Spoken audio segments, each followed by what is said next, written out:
Hello friends, welcome to government 360. દિશા અને અંતર lecture number 2 માં આપનું હાર્દિક સ્વાગત છે. જો લેક્ચર નંબર 1 ના જોયો હોય તો પહેલા લેક્ચર નંબર 1 જોજો, ત્યારબાદ લેક્ચર નંબર 2 માં આવજો. તો લેક્ચર નંબર 1 માં આપણે શેની ચર્ચા કરી હતી? તો દિશા, ખૂણો અને ઘડિયાળ આટલી ચર્ચા કરી હતી. દિશા અને ખૂણો તો આપણે એ જોયું હતું કે દિશા કેટલી છે? તો દિશા 4 છે. ઉત્તર, દક્ષિણ, પૂર્વ, પશ્ચિમ. દિશા કેટલી છે? 4. ઉત્તર, દક્ષિણ, પૂર્વ, પશ્ચિમ. ત્યારબાદ આપણે એની પેટા દિશા જોઈ હતી. શું જોયું હતું? પેટા દિશા. પેટા દિશા કેટલી છે? એ પણ 4 છે. એનું આપણે શોર્ટકટ યાદ રાખવાની કીધી હતી. શું નામ હતું એનું? વા ઈ અ ન. વાય યાદ રાખવાનું, પણ વા ઈ અન લેવાનું. વા એટલે વાયવ્ય, ઈ એટલે ઈશાન, અ એટલે અગ્નિ, ન એટલે નૈઋત્ય. વા ઈ અ ન. તો આની શોર્ટકટ છે, તો યાદ રાખજો. મુખ્ય પ્રકાર 4 છે, પેટા પ્રકાર પણ 4 છે. દિશા અને અંતરમાં આપણને વળાંક બે પ્રકારના આપવામાં આવે છે. કાં તો ડાબું વળવાનું હોય, કાં તો જમણું વળવાનું હોય. ખ્યાલ આવ્યો? ખૂણા 45 ડિગ્રી, 90 ડિગ્રી મુખ્ય ખૂણા છે. મુખ્ય ખૂણા એટલે કે માની લો કે આ પેટા પ્રકાર છે. આ 45 થયું અને આ પણ 45 થયું, તો ટોટલ કેટલું થયું? 90 ડિગ્રી. આપણે લેક્ચર નંબર 1 માં એની ચર્ચા કરી છે. ત્યારબાદ એ ખૂણા આપણે જોડતા જઈએ એટલે 180, 360 એ રીતે આગળ વધતા જાય. પરીક્ષામાં આપણને જે પ્રકારના ખૂણા આપ્યા હોય એ પ્રકારે આપણે આગળ વધવાનું છે. ચલો, ત્યારબાદ આવે છે સૂર્યોદય અને સૂર્યાસ્ત. આપણે કીધું કે સૂર્યોદયની દિશામાં આગળ વધે છે અથવા સૂર્યાસ્તની દિશામાં આગળ વધે છે, તો એ આપણે ધ્યાન રાખવાનું છે. સૂર્યોદય ક્યાં થાય ખબર પડે ને? સૂર્ય કઈ દિશામાં ઉગે સૂરજ દાદા? પૂર્વ દિશામાં. અને આથમે કઈ દિશામાં? પશ્ચિમ.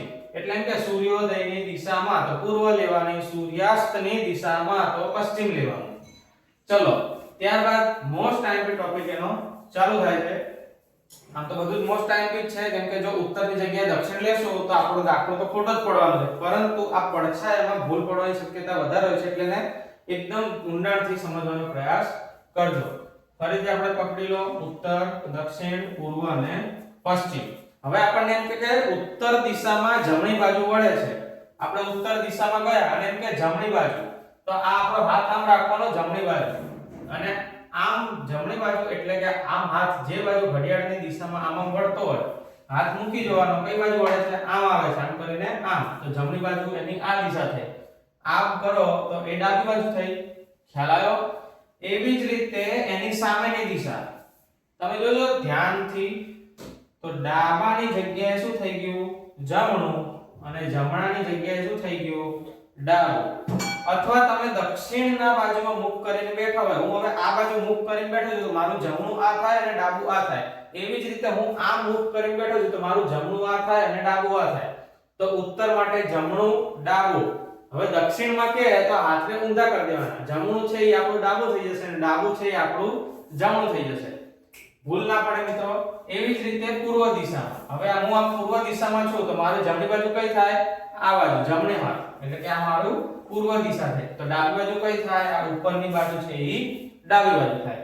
એવી જ રીતે એની સામે જો એનું ઊંધું હોય, એકદમ જમણું હોય તો આ ડાબી બાજુ, સામેની બાજુ ડાબું હોય, અને ડાબું હોય તો એની પાસે જમણું હોય. રેડી છે? તો મોસ્ટ આઈએમપી ટોપિક છે કે સૂર્યાસ્ત નહીં, આપણે જમણી બાજુ કે ડાબી બાજુ એ આપણે નક્કી કરવું ખૂબ મહત્વનું છે, કેમ કે આ દાખલામાં અવારનવાર આનો ઉપયોગ થશે. આને તમે નોટ્સ બનાવતા જજો. લેક્ચર નંબર 1 અને લેક્ચર નંબર 2 માં આપણે અહીંયા સુધી આટલી નોટ્સ તમારા પાસે હશે તો દિશા અને અંતરનો કોઈ પણ ક્વેશ્ચન હશે એ ખોટો પડશે નહીં. મેક્સિમમ દોઢ પેજમાં આટલી નોટ્સ આવી જાય. દોઢ પેજની અંદર તમારે દિશા અને અંતર ભરપૂર રીતે પ્રેક્ટિસ કરવાની અને એની નોટ્સ બનાવવાની. પછી આપણે અલગ અલગ પ્રીવિયસ યરના ક્વેશ્ચન સોલ્વ કરવાના. ચલો, જમણી દિશાને કેટલા નામથી ઓળખવામાં આવે છે સમજજો. ઘડિયાળની દિશામાં એટલે જમણી દિશા, દક્ષિણાવૃત એટલે જમણી દિશા. એવી જ રીતે ડાબી દિશાને ડાબી એટલે ડાબી દિશા, ઘડિયાળની વિરુદ્ધ દિશા એટલે પણ ડાબી, વામાવૃત એટલે પણ ડાબું. તો આશા રાખું છું મિત્રો કે તમને આટલે સુધી બધી જ ખબર પડી હશે. હવે એના પરથી એક નાનો આપણે એક્ઝામ્પલ સોલ્વ કરવાનો છે, ત્યારબાદ આપણે એના પ્રેક્ટિસ એક્ઝામ્પલ સોલ્વ કરવાના સ્ટાર્ટ કરીશું. તો ચલો આપણે આગળ વધીએ. દિશા અને અંતરમાં એક વસ્તુ બીજી ખાસ ધ્યાન રાખવાની છે કે આખી રકમ એક સાથે વાંચવાની નથી, એક એક સેન્ટેન્સ વાંચતું જવાનું ને ઈ કે એના પ્રમાણે આપણે એને ફોલો કરવાનું. શું કહે છે? સવારમાં કનુ સૂર્ય તરફ અમુક અંતર કાપે છે. સૂર્ય તરફ, સવારમાં સૂર્ય ક્યાં હોય? પૂર્વ દિશામાં. ક્યાં હોય? પૂર્વ દિશામાં. તો આપણે આ એક બંધારણ બનાવી દઈશું. આ થઈ ગયું ઉત્તર, આ થઈ ગયું દક્ષિણ, આ થઈ ગયું પૂર્વ, આ થઈ ગયું પશ્ચિમ. રેડી છે? શું કહે છે? સવારમાં કનુ સૂર્યની દિશામાં આગળ અંતર ચાલે છે. સૂર્ય ક્યાં વધે? ઉગે, પૂર્વ દિશામાં ઉગે. આ કનુ અહીંયા હોય, સેન્ટર થી જ લેવાનું. આપણે હંમેશા દાખલો સેન્ટર થી ચાલુ કરવાનો. સેન્ટર ક્યાં હોય? વચ્ચે. પૂર્વ દિશામાં આગળ વધો તો એ હું આગળ વધ્યો. બરાબર? શું કહે છે?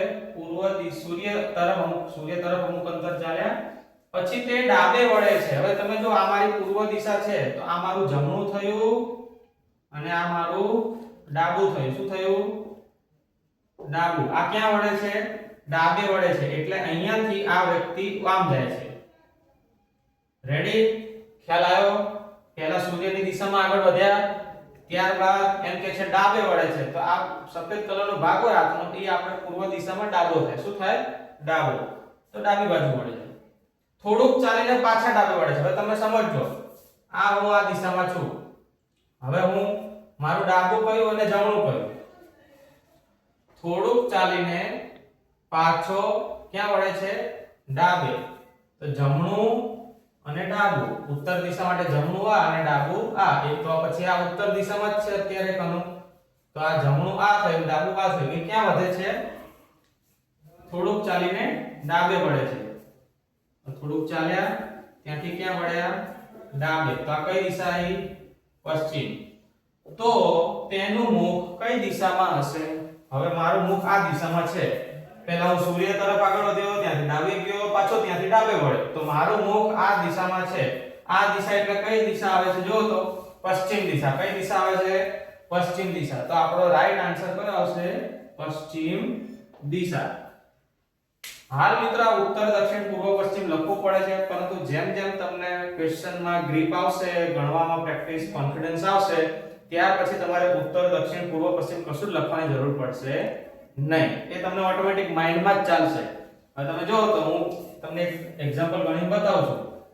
સવારમાં કનું સૂર્ય તરફ વધે છે, આમ હોય એટલે પૂર્વ દિશા. આ પૂર્વ દિશામાં આગળ વધ્યો, ત્યાંથી ક્યાં વળે છે? ડાબે વળે છે. આ ડાબે વળી ગયો, ત્યાંથી પાછો ડાબે વળે છે. તો આ ડાબે વળી ગયો.